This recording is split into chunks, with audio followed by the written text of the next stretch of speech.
O tema de hoje é esse que vocês veem escrito aí, a divindade de Jesus. E eu escolhi essa imagem que eu achei na internet já faz algum tempo. É Jesus fora do templo, é Jesus em contato com a natureza, é Jesus onde ele gostava de estar, ao lado dos seus pescadores, pregando às margens do mar da Galileia. E aí ele é a maneira de quem medita, de quem contempla a vida, de quem aprecia os ângulos do caminho e reconhece que o grande livro de Deus é a natureza.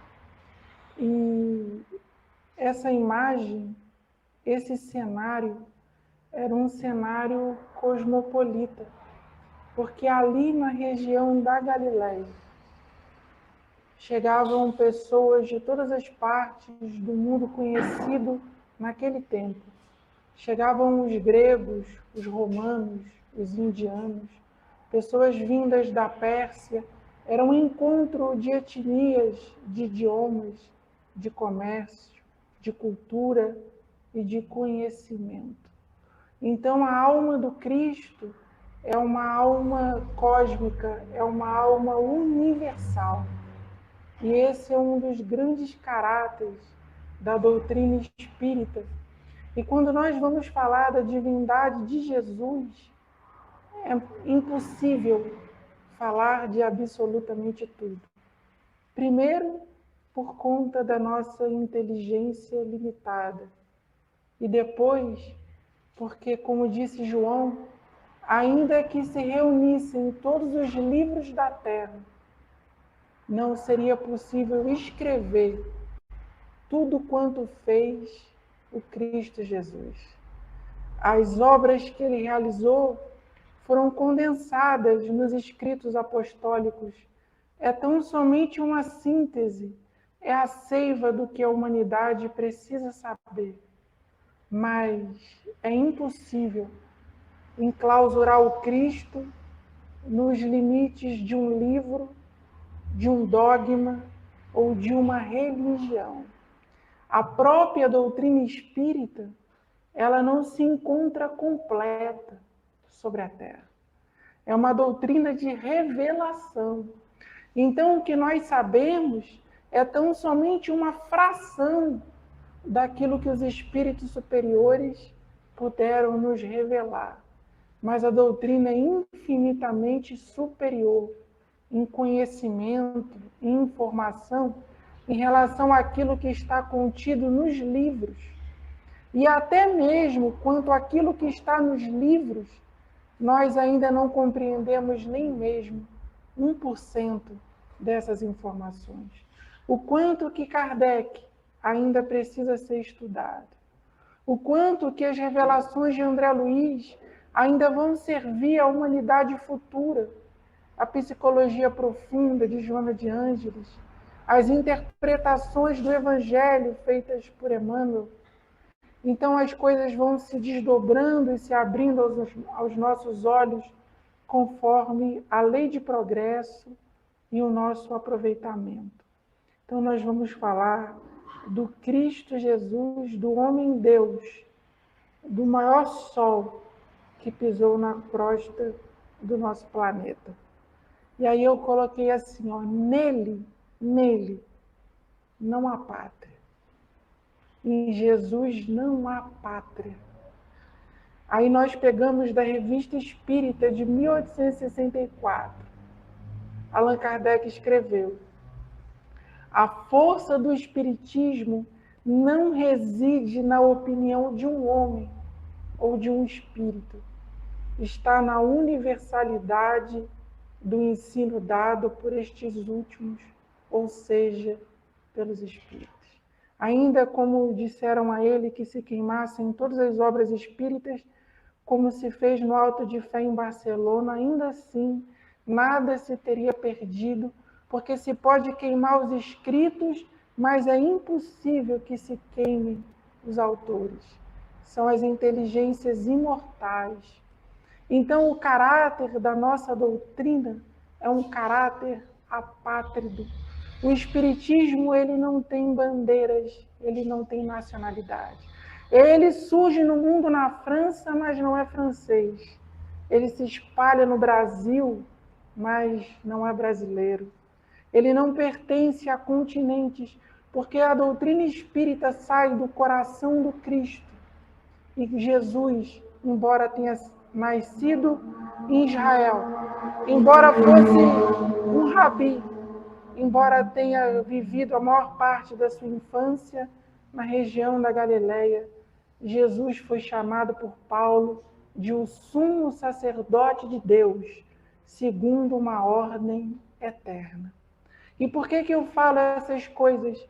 É para que a gente possa sair do mundinho acanhado das nossas ideias, das nossas fronteiras, dos nossos conhecimentos limitantes e compreender que nós somos espíritas, mas se nós olhamos para a divindade de Jesus, nós devemos olhar com respeito e carinho para todas as religiões.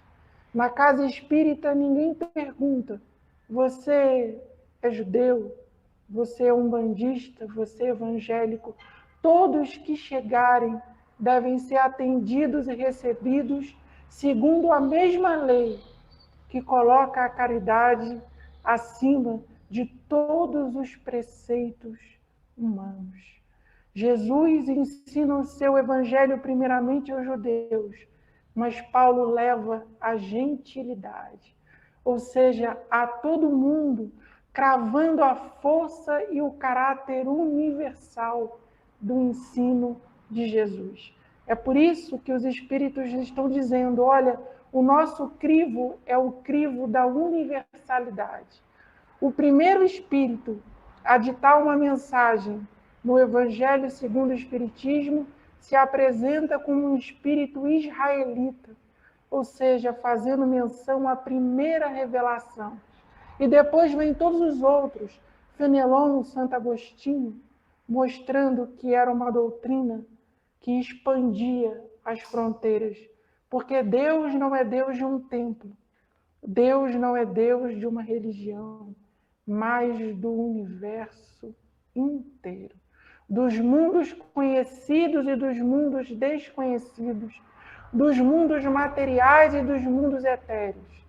Deus ama o paraíso da mesma maneira que ama os espíritos que sofrem nos umbrais. E aí a gente pega do livro Nos Domínios da Mediunidade, de André Luiz. É uma frase do benfeitor Aulus, que comandava uma caravana de estudo da qual André Luiz fazia parte, e ele diz assim: aproxima-se o homem terreno da era do espírito, sob a luz da religião cósmica, do amor e da sabedoria. Porque até hoje nós vivemos a era do materialismo. Se eu não consigo apalpar, se eu não consigo medir o comprimento, a altura, a largura, o peso, eu digo que não existe. Mas o homem afogado na matéria, ele toma toneladas de antidepressivo. Ele não encontra um sentido para a vida. É como aquele hamster que vai girando a engrenagem sem saber porquê e não sai do mesmo lugar. Então, quando chegar essa era do espírito, o homem vai compreender o seu verdadeiro patrimônio, que é muito superior ao que os preceitos do mundo nos prometem. Porque o grande destino da vida não é juntar patrimônio sobre a terra. A matéria serve ao homem, mas ela não pode ser senhora do homem. Nós somos cidadãos do cosmos. Nós hoje estamos aqui na condição de espíritos encarnados, mas amanhã nós não sabemos qual será a nossa destinação. Então é importante que venhamos aproveitar a oportunidade que se dá entre o berço e o túmulo, para que a nossa desencarnação não seja um fenômeno de dor e de sofrimento, mas para que nós possamos comemorar quando nós chegarmos ao outro lado da vida. Porque se o Evangelho é a Boa Nova, ele tem que ser uma mensagem de alegria para os tristes e desolados do mundo. O Evangelho busca o coração daqueles que se cansaram do materialismo, daqueles que estão cheios de esperança, que não estão saciados com as coisas deste mundo, porque só serão saciados com as coisas do Espírito aqueles que têm fome e sede de justiça. Esses serão chamados de bem-aventurados e de filhos do meu Pai, como disse Jesus. Porque não basta saber que Deus me ama. Isso é teoria, isso é racionalismo. É preciso saber se eu verdadeiramente creio e se eu vivo, se eu navego nas águas desse amor. E aí eu trouxe um trecho do Evangelho de Marcos, capítulo 16, versículo 15. E disse-lhes: ide por todo o mundo, pregai o Evangelho a toda a criatura. Então, meus amigos, o que fez a religião milenária? Ela disse que Deus morava dentro dos templos. Então era um Deus das paredes, dos altares, dos telhados, das imagens, dos sacramentos, dos ritos, um Deus que vive nos limites de um livro. E Jesus diz assim aos seus discípulos, quando nem havia evangelho escrito, porque ele ainda estava encarnado: ide a todo mundo, ide à Índia, ide aos persas, ide aos macedônios, aos filipenses, aos gálatas, aos romanos, ide a todo mundo, a toda a gente. Chamai os pagãos, os ateus, os adoradores do fogo, das estrelas, aqueles que andam, porque todos são meus filhos, porque todos vieram do meu útero, porque todos nasceram do coração das estrelas. Todos possuem no íntimo a mesma centelha, o mesmo fogo ardente, o mesmo ideal de amor.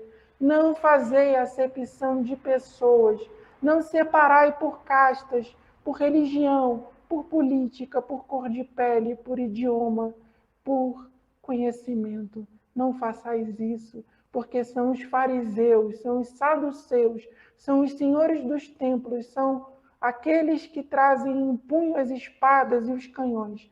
São eles que fazem essas coisas. Os mecenas de todas as nações vos sobrecarregam. As autoridades vos tiranizam, mas entre vós não será assim. Entre vós não será assim. Porque se for assim, vocês não são minhas ovelhas, porque as minhas ovelhas conhecem a minha voz. E ele disse isso quando a mãe de Tiago e João foi até ele pedindo um lugar de privilégio para os filhos dela no reino dos céus, dizendo assim, ó, põe um à tua direita e o outro à tua esquerda. E Jesus disse para ela, não, aqui não é assim. Aqui o maior é aquele que serve, é aquele que se torna o operário de toda a gente. E vocês vejam como o evangelho é moderno. Porque como é estruturada a nossa sociedade. Aqueles que conseguiram ascender financeiramente são os que venceram na vida. E aqueles que fazem os trabalhos braçais são os que perderam na vida. Mas o mundo subsistiria, o mundo se sustentaria se não fosse a mão dos operários, se não fosse a mão daqueles que limpam, daqueles que assentam tijolos, daqueles que pavimentam as vias públicas, daqueles que limpam os hospitais, daqueles que cozinham nas creches, nas escolas. O mundo não subsistiria.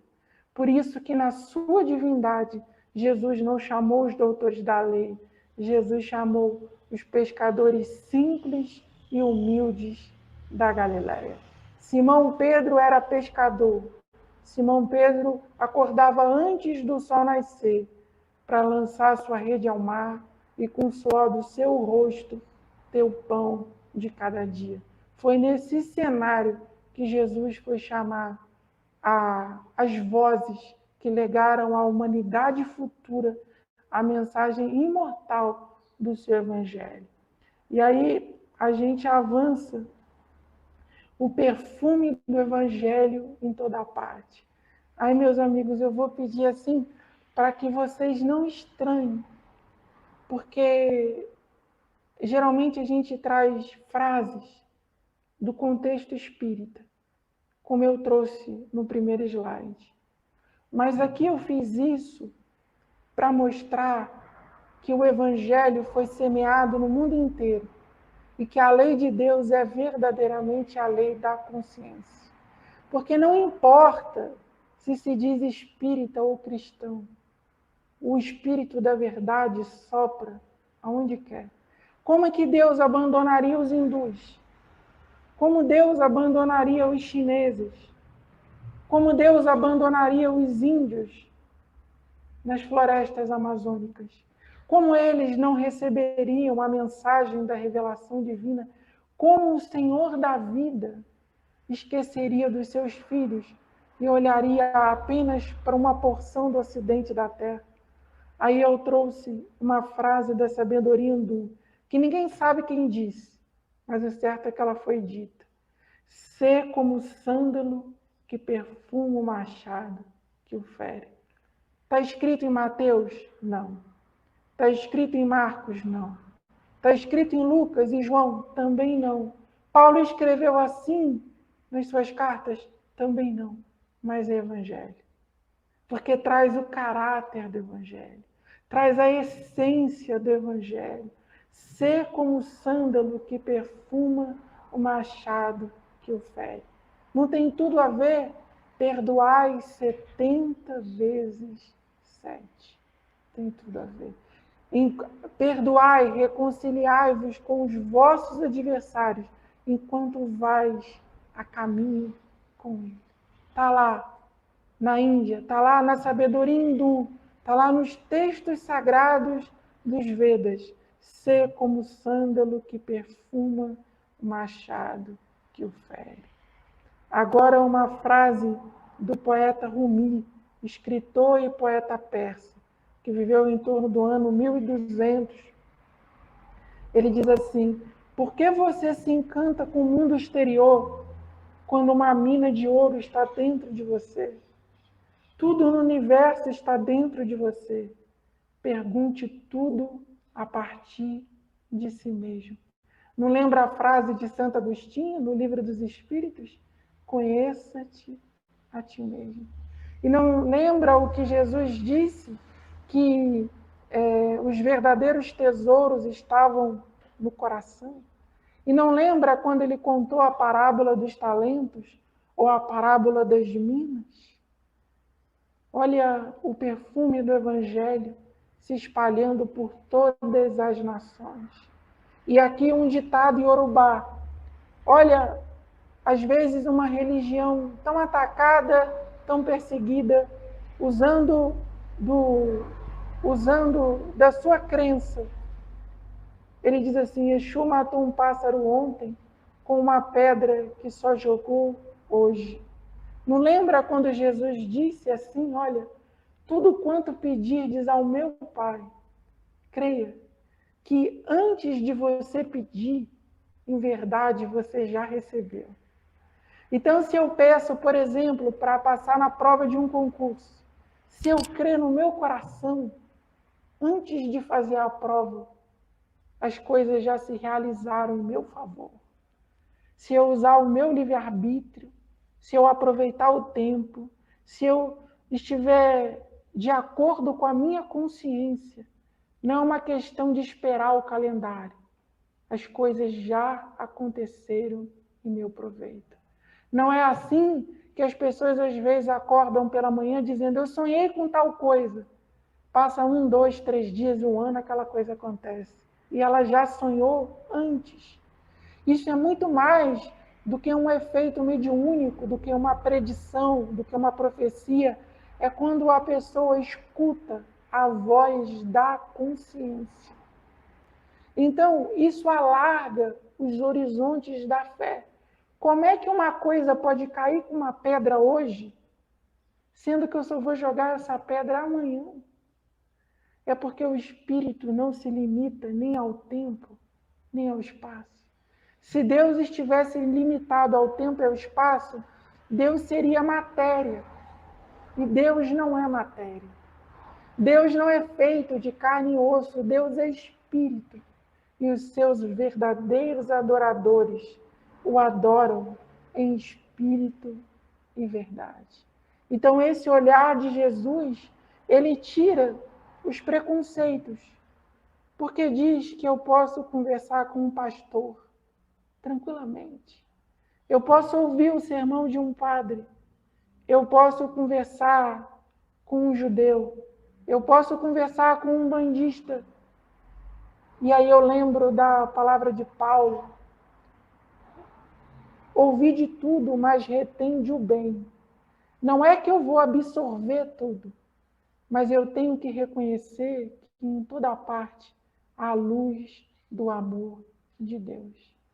Os espíritos superiores não podem estar apenas aqui no Centro Espírita Vinha de Luz. É bem provável que numa missa da igreja agora hajam também benfeitores espirituais, como nos narra André Luiz na sua grande obra, porque os espíritos, eles não têm preferências, eles não têm credo, eles são espirituais, eles são espirituais. A lei deles é a lei de amor, de justiça e de caridade. Quando um evangélico desencarna, se ele tiver méritos diante da balança divina, ele vai ser socorrido maravilhosamente bem. Da mesma forma, os umbrais. Os umbrais têm gente de todas as religiões. Os umbrais também são ecumênicos. Tem gente que sobe e gente que desce todos os dias. O Espiritismo é a religião que nos agrada ao coração. É a mensagem do amor que mais aconchega a nossa alma. Mas o Espiritismo, ele é a síntese de todas as religiões. Porque a lei de reencarnação já havia sido ensinada. A imortalidade da alma, a pluralidade dos mundos, a mediunidade. Qual é o trabalho de Kardec? O trabalho de Kardec é transformar tudo mais palatável, numa linguagem simples, numa linguagem sem segredos, sem mistério, em que todos possam entender. Aí a divindade de Jesus. Porque quando o lema da nossa doutrina é fora da caridade não há salvação, tem coisa mais universal do que isso? Porque a caridade todo mundo pode fazer. Até o ateu pode fazer caridade. Porque mesmo negando Deus, quando ele pratica a caridade, alguma força dentro dele se movimenta, dizendo que a caridade produz progresso, produz amor, produz harmonia e felicidade entre as pessoas. Aí a gente avança para falar sobre as relações humanas. Eu acho que esse é um dos pontos chaves da divulgação do Evangelho. Porque a gente diz assim, não, na teoria é tudo muito bonito, mas como é que põe na prática? É a pergunta que vale 1 milhão de luzes espirituais. Como é que pratica esse tal de evangelho na vida real? Como é que se faz isso dentro de casa? Como é que se faz isso no trabalho, na rua, comigo mesmo?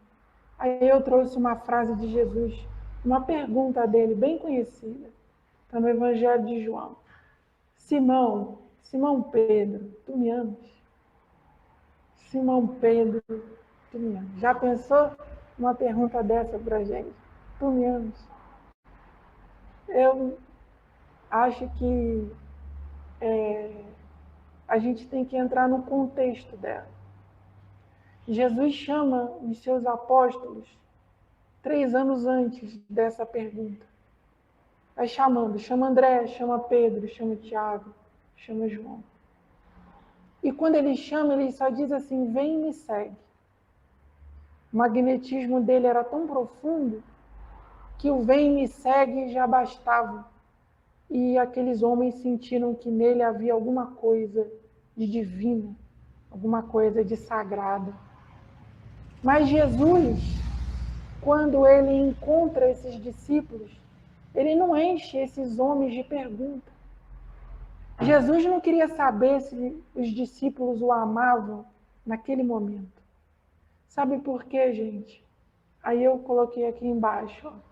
Todo amor genuíno pede o concurso de um histórico, no qual eu tenho experimentado as bênçãos dos dias tranquilos e as travessias em mar revolto. No campo do amor, nós somos muito apressados. A gente tem pressa de escrever um outdoor e às vezes dizer que ama. A gente tem pressa de entregar o coração. Só que existe uma lei evolutiva regulando as relações humanas. E o amor, ele só se comprova depois que eu experimento os dias tranquilos e as tempestades em alto mar. Ninguém ama por euforia, por histeria. Isso é idolatria. O amor profundo, o amor verdadeiro, ele pede o concurso do tempo. É por isso que quando Jesus chama Pedro, ele já não lança em riste a pergunta: Simão, tu me amas? Não, não era a hora.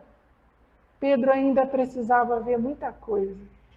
Pedro precisava ver Jesus levantar a filha de Jairo. Jesus levantar Lázaro do sepulcro. O filho da viúva de Naim.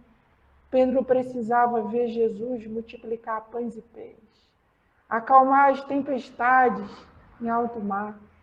Ver Jesus ser tocado na borda da túnica pela mulher com fluxo de sangue. Pedro precisava ver Jesus dialogando com sabedoria extraordinária com os fariseus. Precisava ver Jesus pregando no templo, dizendo que Deus estava, inclusive fora do templo. Pedro precisou ver muita coisa.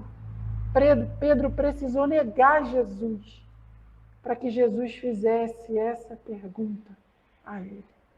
Então, mais vale eu ser sincero e dizer assim: olha, eu ainda não te amo, eu estou aprendendo a te amar, do que eu apressar as coisas e dizer eu te amo, e o tempo passar e as minhas atitudes comprovarem que eu não amo coisa nenhuma. Então, no Evangelho, a sinceridade, ela tem um caráter imprescindível. Nada apressado, porque a construção da alma do apóstolo é trabalho de muitas encarnações. De muitas encarnações.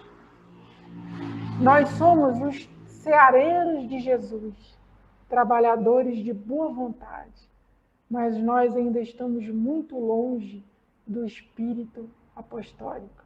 Alguém aqui lembra quando no capítulo 6 do Evangelho segundo o Espiritismo, o Espírito de Verdade chama Kardec de meu apóstolo? Pois é, apóstolo é o cume da evolução espiritual. Então nós precisamos ir de passo a passo, um passo de cada vez. Porque o apóstolo ele tem que aprender a crucificar-se, a negar a si mesmo e tomar a sua própria cruz. E para fazer isso é necessário fôlego espiritual. Aí vai Paulo e escreve assim na carta aos Filipenses: cada um colocai a necessidade do outro como sendo superior à sua própria necessidade. Isso é coisa muito alta. Isso é coisa muito iluminada. Então, quando a gente vê essa luz, que a gente ame essa luz, mas não se hipnotize por ela, para que a gente não fuja do chão da realidade. Esse amor expansivo é fruto do amor que se constrói do tamanho do grão de uma semente. É devagarzinho, é um palmo por vez.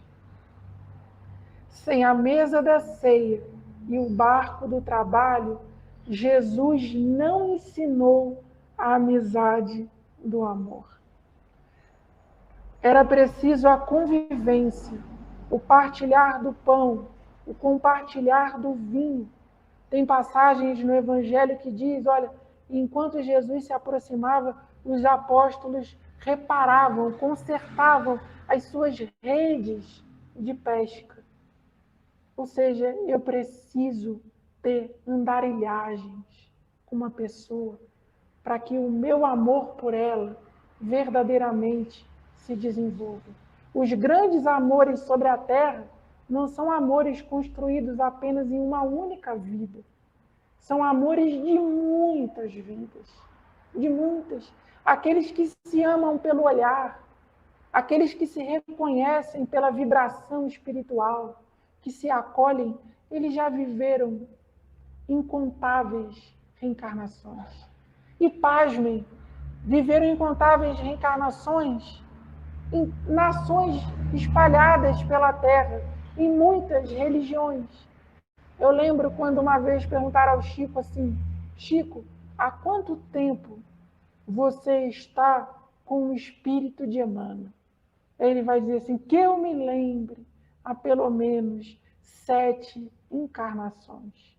E isso não se conta em milênios, são milênios incontáveis. Há pelo menos 7 reencarnações. Para eu recepcionar o pensamento dele, para minha mente ter condições de interpretar as correntes mentais dele, eu precisei caminhar com ele pelo menos 7 séculos. É obra do tempo. O amor se constrói no tempo e no espaço.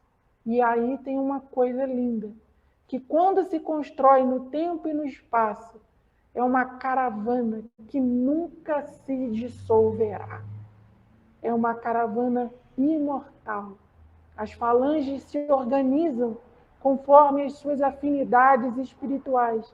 E se há amor, a força do tempo só renova, só fortalece. Porque é a auréola da evolução espiritual. São as asas do amor e da sabedoria. São as asas do conhecimento e do afeto. O Espiritismo, o Evangelho, diz que precisamos submeter tudo à razão, mas não uma razão fria, não uma razão mecânica, é uma razão banhada, iluminada pelos raios do afeto. Aí a gente avança, e eu coloquei aqui nesse último slide, Jesus, o andarilho. Aí eu escrevi um pequeno comentário. Do brilho da estrela guia em seu nascimento, a crucificação heróica, Jesus foi um legítimo peregrino e seus aprendizes devem segui-lo em espírito e verdade, jamais estacionando em ideologias e lugares que os afastem da autonomia libertária dos lírios e das aves canoras. Jesus gostava de andar. Jesus fez inúmeras travessias no deserto. Jesus entrava e saía do templo. Jesus visitou todas as regiões circunvizinhas ao grande lago da Galileia. Jesus gostava de ter o contato com o povo. Ele vai a Gadara, cura o gadareno, volta de barco para a Galileia. E quando ele chega às margens da Galileia, está ali Jairo dizendo que a filha dele estava doente dentro de casa. E Jesus vai até lá curá-la. Mas no meio do caminho, uma mulher toca a orla dele. E ela é curada e ele diz, vai, a tua fé te curou. Porque o verdadeiro pastor, ele tem cheiro de ovelha. O verdadeiro pastor, ele pisa o chão da realidade. Ele pisa o chão das avenidas, das ruas. Ele não fica sobre os púlpitos esperando reverência das pessoas. Porque se ele, Jesus, era e é a videira verdadeira, é natural que quando os homens veem a videira verdadeira, eles tenham vontade de espremer essa videira para tirar dela o sumo, a substância do seu afeto e da sua sabedoria. Jesus era um andarilho. Por Jesus ser um andarilho, o espírita, ele não fica limitado às paredes de um templo. O espírita gosta de ir às ruas. O espírita gosta de distribuir alimentos, agasalho, roupa.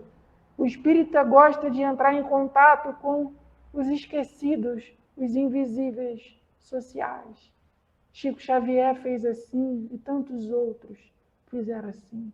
Nós somos andarilhos do universo e na Terra nós não podemos ficar estagnados, porque estagnar, interromper a marcha andarilha é adoecer. Nós adoecemos quando os fluxos das energias na nossa alma se enquistam, tornando-se nódulos nas estruturas perispirituais. E aí que nós encontramos a enfermidade. Não como castigo, mas como um parâmetro da lei de justiça para abrir os nossos olhos à necessidade da luz. Jesus encontra um paralítico no tanque de Betesda. E ele estava ali há 38 anos. 38 anos. Por que ele estava ali há 38 anos? Porque tinha uma mitologia judaica que de tempos em tempos descia um anjo e agitava as águas do tanque. E o primeiro doente que conseguisse entrar no tanque seria curado. E ele estava ali esperando esse milagre. Jesus se compadece da dor e da inocência dele. E pergunta, o que queres? Ele diz, Senhor, eu quero voltar a andar. E Jesus diz assim, então levanta, pega o teu leito e anda. Porque toda vez que Jesus cura, não é para a gente ficar maravilhado com a cura, é para a gente levantar e andar, e servir, e ajudar, e cooperar, estender a mão, abraçar, fazer a vida se multiplicar em bênçãos em torno de nós. Então, meus amigos, do brilho daquela estrela na noite de Natal, da sua crucificação em Jerusalém, ele subindo o Monte Calvário, da sua ressurreição para Madalena, do seu aparecimento às margens do grande lago, Jesus estava sempre peregrinando. Jesus foi e é um andarilho por excelência, a ponto dele encontrar os apóstolos na estrada de Emaús, e os apóstolos não reconhecem, e Jesus diz assim, tolos e lentos de coração.